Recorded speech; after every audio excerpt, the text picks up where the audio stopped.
Kung gusto mo na siya ay mas lalong mai-inlove ng husto sa'yo, ay gawin itong ritual na ibabahagi ko sa inyo ngayon.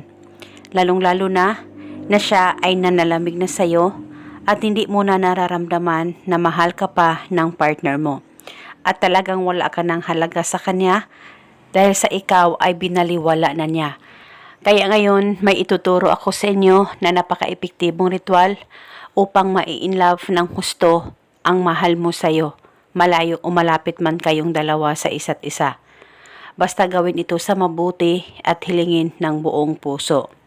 Una, ang gagawin mo lamang, kunin mo ang cellphone mo at hanapin mo ang larawan niya dyan sa cellphone mo.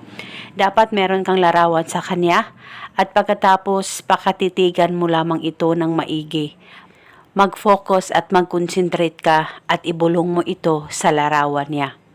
Pangalan at apelido, ikaw ay mai-inlove sa akin ng husto. Malayo o malapit man tayong dalawa sa isa't isa. Ibulong mo lamang ito ng 3 beses. Pwede ka rin magdagdag o mag-iba ng hiling kung gusto mo, wala pong problema.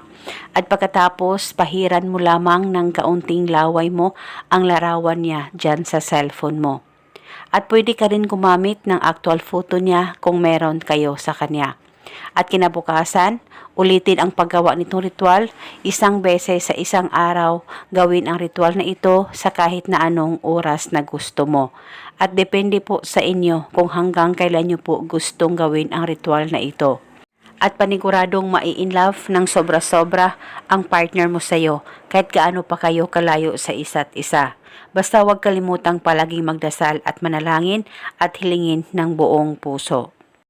At eto muna sa ngayon, maraming salamat po sa panonood. May God bless us all.